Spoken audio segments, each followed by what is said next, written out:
बिस्मिल्लाहिर्रहमानिर्रहीम। पाकिस्तान और दुनिया भर में उर्दू समझने और बोलने वालों को आगा शेख सरवर का सलाम। इस वक्त तमाम चीजें खुलकर सामने आ चुकी हैं, मामलात इस वक्त उलट चुके हैं। मरीम नवाज शरीफ बाकू गई थी इलाज करवाने के लिए और इस वक्त क्या मामलात थे वो अब एक एक करके नाज़रीन किराम निकल के सामने आ रहे हैं और मरीम नवाज एक मरतबा फिर से झूठी साबित हो चुकी हैं। ये तमाम मामलात क्या हैं ये आपके सामने रखेंगे। मौजूदा सूरत हाल में गिलगित बल्तिस्तान में जो जुल्म बर्बरियत की जा रही है, जो इस वक्त धांधली की जा रही है, जो इस वक्त प्लान बनाया जा रहा है, उसमें दीन का टच लगाकर किस तरह से अवाम को गुमराह किया जा रहा है, वो तमाम तफसीलात आपके सामने रखेंगे। कश्मीरियों ने इस वक्त ऐलान बगावत कर दी है, लॉन्ग मार्च का ऐलान कर दिया। क्या तफसीलात है, तमाम चीजें एक एक करके आपके सामने रखेंगे। सुहेल अफरीदी और गंडापुर के बीच में जो लड़ाई हुई है वो तमाम चीजें ऐसी लग रही हैं कि क्या सुहेल अफरीदी की हुकूमत जाने वाली है, आया ये क्या मामलात हैं, क्या मामलात नहीं है, तमाम चीजें आपके सामने रखेंगे। आर्मी चीफ से इमरान खान की मुलाकात और इस वक्त क्या तफसीलात खुल के सामने आई हैं, एक एक करके आपके सामने ये तमाम खबरें रखेंगे। इमरान खान से मुलाकात का हवाला अब सामने आ चुका है। आर्मी जनरल वो कौन था, कौन नहीं था, आज तमाम चीजें आपको बताएंगे। व्लॉग लंबा होने वाला है, खबरें ज्यादा है तो आपने हमारे साथ बने रहना है। लेकिन सबसे पहले आपको लेकर चलेंगे गिलगित बल्तिस्तान में, जिसने मुक्तदरा की नींदें हराम की हुई हैं। मुक्तदरा इस वक्त खौफजदा है कि गिलगित बल्तिस्तान में क्या होने जा रहा है। एक तरफ तो ये दावे किए जाते थे कि देखिए इमरान खान खत्म शुद्ध हो गया, इमरान खान का नाम लेने वाला कोई नहीं है, हमने अवाम को संभाल लिया है, ये सारी चीजें हमारी तरफ हैं। लेकिन अब क्या हुआ, गिलगित बल्तिस्तान में जगह जगह छापे मारे जा रहे हैं, लोगों को पकड़ा जा रहा है, लोगों को पकड़ के हरासा किया जा रहा है। हल्के में जो कैंडिडेट खड़े होते हैं उनके घरों में छापे मारे जा रहे हैं। शाहिद खटक जो थे वहां पर पहुंचे, जब उनको गिरफ्तार करने की कोशिश की गई। तमाम चीजें इसमें खुल के सामने आ रही हैं कि इस वक्त कौन खौफजदा है। अब हो क्या रहा है गिलगित में, मैं आपके सामने कुछ विजुअल्स रखता हूं कि इस वक्त चीजें जो हैं कितनी खतरनाक हद तक आगे चली गई हैं। ये आप पहली वीडियो देखिए जहां पर हल्का 2 से पीटीआई के उम्मीदवार अतीक पीरजादा को पुलिस ने घर में नजरबंद कर दिया है। इलेक्शन के दिनों पर कैंडिडेट को नजरबंद करने का क्या मकसद है कि पूरे के पूरे गिलगित बल्तिस्तान में खौफे इमरानिया इस वक्त छाया हुआ है। अगर अतीक रियाज निकल गया, अतीक पीरजादा निकल गया तो उस वक्त इनकी मुक्तदरा की कमर टूट जाएगी। ये इस वक्त हालात हैं, मतलब जो कैंडिडेट को निकलने नहीं दे, घर हाउस अरेस्ट कर दिया जाए तो उस वक्त आप समझें कि इस वक्त हालात क्या हो रहे हैं। तो ये खौफ आप देख सकते हैं कि कैंडिडेट को आपने हाउस अरेस्ट कर दिया है। लेकिन गिलगित की जो अवाम है ये आम अवाम नहीं है, इनको ये समझ नहीं आ रहा कि ये कितने सेंसिटिव मामलात को छेड़ हैं, ये कितनी चीजें जो हैं उसको खराब कर देंगे अपनी सिर्फ अना के खातिर। अवाम देखें गिलगित में क्या कर रही है। मैं आपके सामने वीडियोस रख रहा हूं, ये विजुअल्स हैं, तारीखी विजुअल्स हैं, आपने ये देख रहे हैं कि इस वक्त जो अवाम है वो मुज़ाहमत किस तरह से कर रही है। ये भी हल्का 2 की आप वीडियो है, देखें जिस तरह से ये लोग पुलिस से लड़ रहे हैं, पुलिस के साथ मुज़ाहमत कर रहे हैं, ये आपके सामने आ रहा होगा। और वहां पर जो कैंडिडेट्स के जो कारकुन हैं वो आ रहे हैं सामने निकलकर और पुलिस वालों को पीछे धकेल दिया उन्होंने। पुलिस वाले इस वक्त परेशान है कि वो करे तो करें क्या। जो कारकुन है वो इस वक्त चार्जअप है, वो इस वक्त निकलने नहीं दे रहे पुलिस वालों को और पुलिस वालों को प्रेशर पड़ता है। इसलिए कल मैंने आपको बताया था कि 5000 पंजाब पुलिस के दस्ते इस इलेक्शन के लिए मंगवा लिए गए हैं गिलगित बल्तिस्तान में। क्यों? क्योंकि मैनेज करना है। अब देखें इनके पास अवामी मकबूलियत नहीं है। ये जरा आप उनके नाकदीन के जलसे देखें किस तरह से हो रहे हैं, मतलब कि कुर्सियां बिल्कुल खाली, अवाम पहुंच नहीं रही। और जो कोई भी जलसा करता है जहां पे थोड़ी अवाम आती है उसके साथ क्या असर होता है ये भी देखिए। आपका बाप भी चोर है। तो आपने देखा कि वो बेचारा अपनी स्पीच कर रहा है, वहां पर आके कोई जो है जो कारकुन है वहां पर जो खड़ा हुआ नून लीग के जलसे में वो नारे लगा रहे हैं कि जी मरियम के पापा चोर हैं। क्या इज्जत रहेगी जी। ये इस वक्त हालात है, इस वक्त नून लीग के पूरी कैंपेन के, पीपल्स पार्टी के इस वक्त मौजूदा सूरत हाल में कोई भी ऐसी सियासी जमात नहीं है जो गिलगित में स्टैंड कर पाए। उनको पता है कि कैदी 804 का खौफ है, कैदी 804 का इश्क जो है अवाम के दिलों में बसा हुआ है, तो मुक्तदरा खौफजदा है इस वक्त। लेकिन जो गिलगित बल्तिस्तान की अवाम है वो इस वक्त फाइट कर रही है। देखें वहदतुल मुस्लिमीन जो जमात है अहले तशय्युअ बरादरान की, उन्होंने क्या बात की है। सबसे पहले मैं आपको उनकी वीडियो सुनवाता हूं कि उन्होंने प्रोपेगेंडे को किस तरह से चाक चाक किया है। ये उनकी बात सुनिएगा, फिर हम मजीद बात करते हैं। प्रोपेगेंडा है जो अभी तक इसकी कोई तस्दीक नहीं कर सके। हमारे पास इतलात हैं, हम गांचे के जिम्मेदारान से रब्ता कर चुके हैं। वहाँ का एक मकामी मरकज़ है, उसके कहने पे कैंडिडेट ने वहाँ पर जो है वो इब्राहिम सनाई के हक में विड्रा हुआ है, विड्रा किया है। इसका जमात के साथ कोई ताल्लुक नहीं कि वो प्रोपेगेंडा जो किया जा रहा था कि कहीं जो मजलिस वहदतुल मुस्लिमीन है वो जो है कहीं नून लीग का इल्हाक करने के लिए जा रही है। वहाँ पर तमाम जो प्रोपेगेंडा है वो तमाम जो शिया उलमा थे वहाँ पर बैठ के उन्होंने तोड़ दिया। ये याद रखिएगा जो गिलगित बल्तिस्तान है ये बड़ा सेंसिटिव एरिया है। मैंने आपको बताया था कि जब आयतुल्लाह खामनेई साहब की शहादत हुई थी तो यहां पे सबसे बड़ा एहतजाज हुआ था, रोक नहीं पाए थे आप इनको। तो अब वही अवाम जो है कह रही है कि हम इमरान खान का दामन नहीं छोड़ेंगे, आपने हम पे रेजिस्टेंस की, धोस किया, धमकियां दी, चादर चादर का तकद्दुस पामाल करने जा रहे हैं, हमारे कैंडिडेट को आपने हाउस अरेस्ट कर दिया, तो अब हम आपको नहीं छोड़ेंगे। ये इस वक्त गिलगित बल्तिस्तान के हालात हैं। लेकिन इस पूरे इलेक्शन कैंपेन में मुझे जो सबसे हैरत अंगेज बात लगी वो थी पीपल्स पार्टी की। पीपल्स पार्टी जिसने कराची को तबाह बर्बाद कर दिया। कराची में इस वक्त जितना जुल्म है, जितनी गंदगी है, सिर्फ जीए भुट्टो के नारे की वजह से। कराची में जितने मसाइल की जड़ है ना, तो वो एक नारा है, वो नारा है जीए भुट्टो का। अब ये जो जीए भुट्टो का नारा है वो इंपोज करने के लिए जा रहे हैं गिलगित बल्तिस्तान में, और गिलगित बल्तिस्तान में किस तरह इंपोज किया जा रहा है और उसको दीनी तौर पर लेके आया जा रहा है। मतलब कि कार्ल मार्क्स ने, जो एक मशहूर फिलोसोफर हैं, उन्होंने एक मर्तबा कहा था कि मजहब उन लोगों के लिए सहारा होता है जो दीन से मोहब्बत करते हैं, लेकिन वहीं तौर पर मजहब उन लोगों के लिए खतरनाक चीज है जो लोग इसको तहकीक नहीं करते और फिर इन्हीं लोगों को गुमराह किया जाता है। तो यही चीज इस वक्त गिलगित बल्तिस्तान में हो रही है। गिलगित बल्तिस्तान में क्या हो रहा है जरा समझिए इसको। ये पहले एक वीडियो मुलाहिजा कीजिएगा जहां पर एक उल्मा जो है, मस्जिद के इमाम जो हैं, वो खड़े होते हैं एक जगह पर, और एक जगह पर खड़े होकर मोबाइल पकड़ते हैं और मोबाइल पकड़कर वो ये कहते हैं कि आपने हदीस की रोशनी से तीर को वोट देना है। जरा वीडियो देखिए। अब्दुल्लाह बिन अब्दुर्रहमान इब्न अबुल हुसैन रहमतुल्लाह अलैह से रिवायत है कि रसूलुल्लाह सल्लल्लाहु अलैहि वसल्लम ने फरमाया, अल्लाह ताला एक तीर की वजह से 3 आदमियों को जन्नत में दाखिल करेगा। अब आपने इसकी बात सुनी। अब ये जो बात कर रहा है, ये बात ये कर रहा है कि जी तीर के निशान पे आपने मोहर लगाना है, और फिर हदीस की एक रूह से आवाम को बता रहा है कि आपको अल्लाह के नबी की हम हदीस बता रहे हैं। तो ये लोग असल में क्या कार्रवाई करते हैं देखें। झूठ जो होता है ना, झूठ वो फिर भी कहीं पे चल जाता है, लेकिन आधा अधूरा सच ज्यादा खतरनाक होता है, ये याद रखिएगा। तो यही उलमा यही काम करते हैं। हमारे मुल्क का अलमिया है कि यही उलमा अवाम को गुमराह करते हैं, कभी जालिम के खिलाफ खड़े होना नहीं बताते, और अवाम को क्या बता रहे हैं, ये किस तरह से झूठ बोल रहे हैं, इसको एक्सपोज कर। अभी जो हदीस बता रहे हैं, ये हदीस हमें 3 से 4 हदीसों की किताब में मिलती है। सबसे पहले सुनन तिरमिज़ी में मिलती है, जहां पर 1637 पेज है, आप वो जाके पढ़ सकते हैं। फिर इसके बाद हमें मिलती है, यही हदीस मिलती है सुनन इब्न माजा में, जो कि 2811 है, मतलब कि 2811 ये इसका नंबर है, आप जाके हदीस पढ़ भी सकते हैं। लेकिन इस हदीस का सही तर्जुमा और माफूम क्या है, ये मैं आपको बताता हूं। सबसे पहले मैं आपको इसका तर्जुमा बताता हूं और फिर इसका माफूम बताता हूं कि असल में माफूम है क्या। इसमें अल्लाह ताला के नबी सल्लल्लाहु अलैहि वसल्लम खातिमुन नबीन फरमा रहे हैं कि अल्लाह ताला एक ही तीर की वजह से 3 आदमियों को जन्नत में दाखिल फरमाएगा। एक वो शख्स जिसने तीर बनाया और अपनी नीयत अल्लाह की अजर में जिहाद की। दूसरा वो शख्स जो इस तीर को चलाता है। तीसरा वो शख्स जो तीर को चलाने वाले की मदद करता है और इसे उस तक फरहाम करता है। अब इस हदीस का माफूम क्या है जरा समझिए। ये सुन्नी स्कॉलर्स से हमने ये माफूम लिया और बड़ी डिटेल हमने रिसर्च की है कि हम आपको सही बात बता सकें। अल्लाह के नबी सल्लल्लाहु अलैहि वसल्लम खातिमुन नबीयीन, हमारे प्यारे नबी क्या फरमा रहे हैं यहाँ पर। वो ये बात करते हैं कि जिहाद के वक्त में एक होता है तलवार चलाने वाला और एक होता है तीरंदाज, जो दूर से निशाना अरेंज कर कर टारगेट अपना देखकर वहां पर उसको मारता है।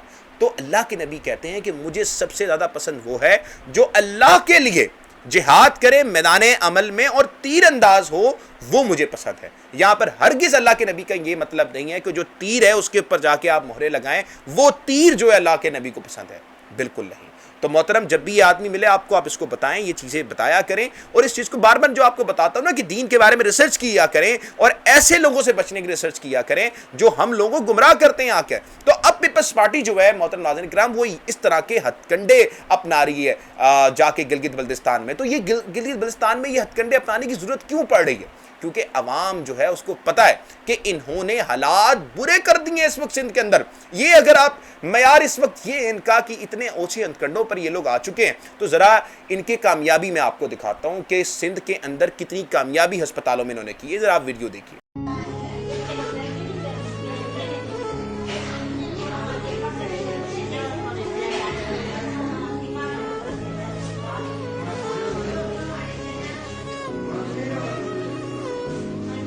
आपने देखा कि वो बेचारे जो लोग थे वो जो ड्रिप लग रही हैं उसकी बोतलें लेकर बेचारे खड़े हुए।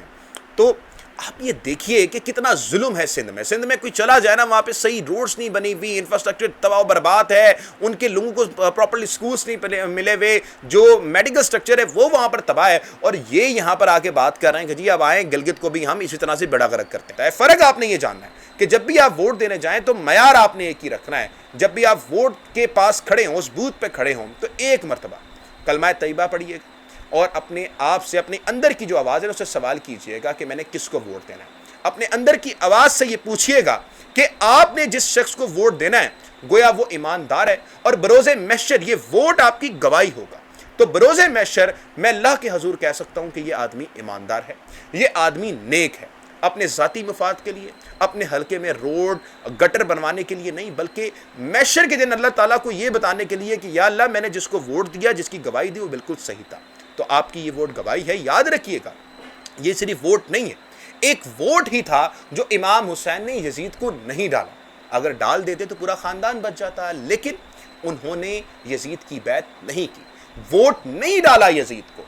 तो जब भी वोट डालिएगा ना, तो याद रखिएगा कि इमाम हुसैन भी हक के खातिर एक वोट देने के लिए उन्होंने अपने पूरे ख़ानदान की कुर्बानी दी थी, ताकि आप लोगों को, आपकी नस्लों को ये बता सकें कि हक का रास्ता मुश्किल ज़रूर होता है, लेकिन खड़े होना होता है उस पर। तो आपने याद रखना है, इसी चीज़ को आपने याद रखते हुए पोलिंग बूथ में जाते एक मरतबा कलमा पढ़कर अपने दिल से ये सवाल पूछना है, और फिर आप जिसको मर्जी चाहे वोट डाल दें। नाज़रीन किराम, आप चलते हैं अपनी मेन खबर की तरफ, जिसकी 3-4 दिन से बाज़गश सुनाई दे रही थी कि वज़ीर आज़म, साबिक वज़ीर आज़म इमरान अहमद खान नियाज़ी साहब की मुलाकात साबिक आर्मी चीफ से हुई थी। अब ये जो आर्मी चीफ के बारे में बताया जा रहा था, इनका नाम सामने नहीं आया था, लेकिन अब जो है वो बताया जा रहा है कि ये जनरल कियानी साहब थे। जनरल कियानी साहब से मुलाकात हुई, जनरल कियानी साहब ने 15 पॉइंट्स पर बात की, ये तमाम चीज़ें सुनाई दे रही थी हमें। लेकिन आज क्या हुआ है, अलीमा खान साहिबा ने आज एक ट्वीट की, और ट्वीट करते हुए आवाम को यह बताया कि ऐसी कोई खबर नहीं है।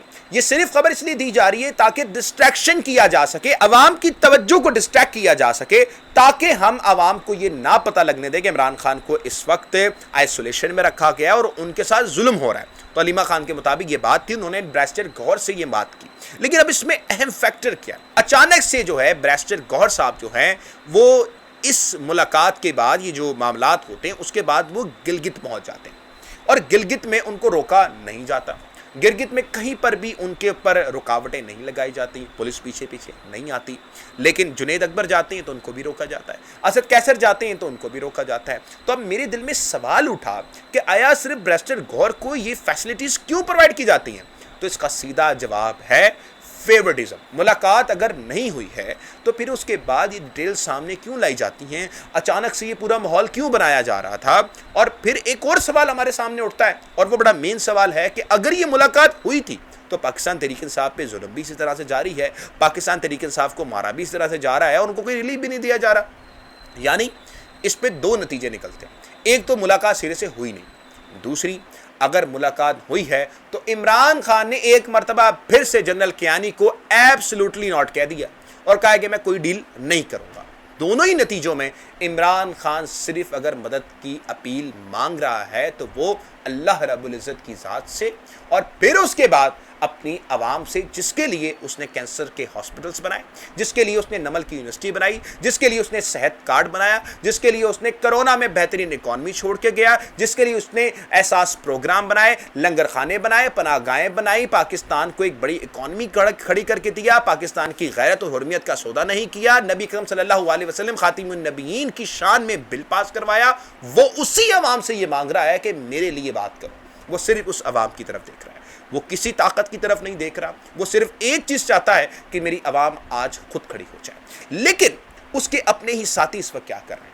नाज़रीन किराम, चलेंगे उस खबर की तरफ जो इस वक्त आज टॉप ट्रेंडिंग है। इमरान खान के ओपनिंग बैट्समैन और इमरान खान के डिसमिस बैट्समैन यानी सुहेल अफरीदी और गंडापुर के बीच में लड़ाई की बातें सुनी जा रही हैं, और गंडापुर और सुहेल अफरीदी का ये क्या मामला हुआ है ये ज़रा मैं आपके सामने रखता हूँ। देखिए, सुहेल अफरीदी साहब ने जो ऑफिशियल ग्रुप था पार्लियामेंटेरियंस का, उसमें एक मैसेज किया, और वो ये मैसेज कहा कि पार्टी के अंदर मौजूद जर्नल ने ये कोशिश की है कि पार्लियामेंटेरियन 20 को वो नाराज कर सके और आवाम में ये बात दिखा सके। अब उन्होंने क्या अल्फाज इस्तेमाल किए हैं कि पार्टी के अंदर मौजूद जर्नल ने। तो अब इसके मैसेज के रिप्लाई में गंडापुर का रिप्लाई आता है, गंडापुर साहब का रिप्लाई आता है, और वो इसमें ये बात करते हैं कि आप नाम क्यों नहीं लेते, नाम लें उन लोगों का और बताएं कि ये लोग थे या ये लोग नहीं थे। अब ये मामला पार्लियामेंटेरियंस के ऑफिशियल ग्रुप्स में निकल के सामने आया, लेकिन इस वक्त सवालिया निशान बनाया जा रहा है और ये सवाल पूछा जा रहा है कि गंडापुर को क्या जरूरत थी सुहेल अफरीदी के इस मैसेज के बाद अपना रिप्लाई भेजने की। तो मोहतरम नाज़रीन किराम, मेरा उन लोगों से सवाल है कि मुझे बताइए कि गंडापुर साहब ने अगर ये सवाल पूछा है तो क्या गलत किया? सुहेल अफरीदी साहब को उस आदमी का जो इस वक्त पार्टी को ख़राब कर रहा है उसका नाम प्रॉपर्ली लेना चाहिए। तो ये इस वक्त इमरान खान के अपने ही जो ओपनिंग बैट्समैन थे और इमरान खान के डिसमिस बैट्समैन यानी कि गंडापुर साहब, वो आपस में लड़ रहे हैं। अगर क्या हम आगे चलें तो इस वक्त मामला बिगड़ चुका है। इस वक्त कश्मीर की जो वर्कर एक्शन कमेटी है उन्होंने ऐलान बगावत कर दिया। उन्होंने ये कहा है कि हम लोग 9 तारीख को मार्च लेकर निकलेंगे और 9 तारीख के बाद हम लोग तमाम मुल्क को बंद कर देंगे। और अब का जो प्लान है वो पहले प्लान से ज्यादा खतरनाक है। अब जरा समझिए कि उनका ये प्लान है क्यों। उन्होंने ये बात की थी कि जो हमारी कमेटियों की जो नशिस्तें बनी होती हैं वफाक में या वहाँ पर, उनको आप प्रॉपर्ली तौर पर ख़त्म करें। पहले तो हुकूमत ये कहती है कि जी हम मान लेते हैं आपकी बात को और हम आपकी बात जो है उसको तस्लीम करते हैं, और फिर हुकूमत यू टर्न ले लेती है। अब कश्मीर की जो वर्कर एक्शन कमेटी है उन्होंने ऐलान कर दिया पूरे कश्मीर को बंद करने का। उन्होंने कहा है कि हम लॉन्ग मार्च लेके निकलेंगे। अब देखना यही है कि वर्कर एक्शन कमेटी पहले भी अपने मुतालबात मनवा चुकी है।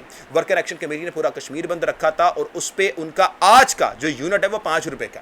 हमारी अगर कौम जिंदा होती तो उसका भी यूनिट 5 रुपये का होता, लेकिन अफसोस कि हमारे मुल्क में यूनिट 60 रुपये का है, उसके साथ टैक्सेस भी लगेंगे और फिर आपकी सब्सिडी वो भी ख़त्म कर दी गई है। तो आज़ाद कौमों में और ग़ुलाम कौमों में मैं आपको एक फ़र्क समझा रहा हूँ। तो ये इस वक्त वर्कर एक्शन कमेटी ने ऐलान कर दिया है और अब देखना ये चीज़ें किस तरह से चलेंगी। और इस वक्त हालात इंतहाई संगीन हो चुके हैं। मरियम नवाज शरीफ की तरफ आएँ तो मरियम नवाज शरीफ का इस वक्त मामला जो है वो खुलकर सबके सामने आ चुका है। मरियम नवाज शरीफ के बारे में हमने आपको कल बताया कि जो रिपोर्ट सामने आई और सोशल मीडिया पर गिरते जो खबरें थी, उन्होंने इस चीज़ का दावा किया है कि मरियम नवाज शरीफ बाकू गई थी और बाकू में जाके उन्होंने अपना ये इलाज करवाया था, और इस इलाज के बाद जब वो वापस पाकिस्तान में आई थी तो ये एक ड्रामा बनाया गया था। अब अफमान साहब हैं, उनसे जब बात की गई पार्लियामेंट में तो उन्होंने कहा कि देखें ऐसा कोई मामला नहीं है। जो मरियम नवाज साहिबा हैं उनका जो है इलाज पाकिस्तान में ही हुआ है और पाकिस्तान में ही उन्होंने इलाज करवाया। ऐसा नहीं होता कि उनको जहाज़ में चढ़ाया जो जल्दी से सर्जरी हो जाए। तो अफरान साहब से मैं सवाल सीधा पूछूंगा, आवाम को सिर्फ इसमें उलझाने से आप एक्सपोज करें आवाम को और डिटेल्स फरहाम करें। जो शरीफ मेडिकल आप बात करते हैं कि डॉक्टर अदनान ने ऑपरेशन किया, डॉक्टर अदनान ने तमाम चीज़ें देखी हैं, तो फिर आप एक काम करें, जो मेडिकल रिपोर्ट्स हैं ना वो आप सबके सामने रखते हैं। मेडिकल रिपोर्ट आप सामने रखें और मेडिकल रिपोर्ट के साथ आप तमाम चीज़ें रिसीव वगैरह तमाम चीज़ें सामने रख दें आवाम के, और फिर हम देखते हैं कि ये लोग कैसे झूठ बोलते हैं। लेकिन मोहतरम अभी ऐसा कोई बात नहीं बताया गई। अब जो दावे सामने आ रहे हैं वो बड़े ख़तरनाक है, संगीन है कि मरियम नवाज साहिबा ने बाकू में इलाज करवाया, फिर आवाम से ये झूठ बोला कि उन्होंने यहाँ पर लाहौर में इलाज करवाया, जबकि मैंने आपको बताया कि लाहौर में सिर्फ 2 हॉस्पिटल है जो इसका इलाज करते हैं, और जो शरीफ मेडिकल कॉम्प्लेक्स की बात की जा रही थी उसमें सरे से कोई डॉक्टर मौजूद ही नहीं है जिसका नाम थायराइड ग्लैंड है। मैं आपको तफसील से बता चुका हूँ, अब मैं तफसीलात आपको नहीं बताऊँगा। आप मेरी पुरानी वीडियोज़ देख सकते हैं कि उसमें मैंने डिटेल से आपको समझाया कि मरियम नवाज साहिबा को बीमारी या क्या है, क्या झूठ बोला उन्होंने, क्या मामलात हैं। तो इस वक्त जो है उनका झूठ जो है सामने आ चुका है और अभी तक कोई डिटेल सामने नहीं रखी गई है। अब मौजूदा वक्त में मरियम नवाज साहिबा की जो अपने पार्टी मेंबरान हैं वो इन पर तनकीद कर रहे हैं, वो बोल रहे हैं कि हमें बताया जाए कि आया मसला क्या है, मामलात क्या हैं। तो तमाम तफसीलात यही हैं कि इस वक्त मामलात इंतहाई संगीन हो चुके हैं। नून लीग के लिए एक सख्त दौर का आगाज हो चुका है। मुझे इजाज़त दीजिएगा, मिलते हैं अगली वीडियो में। पाकिस्तान जिंदाबाद।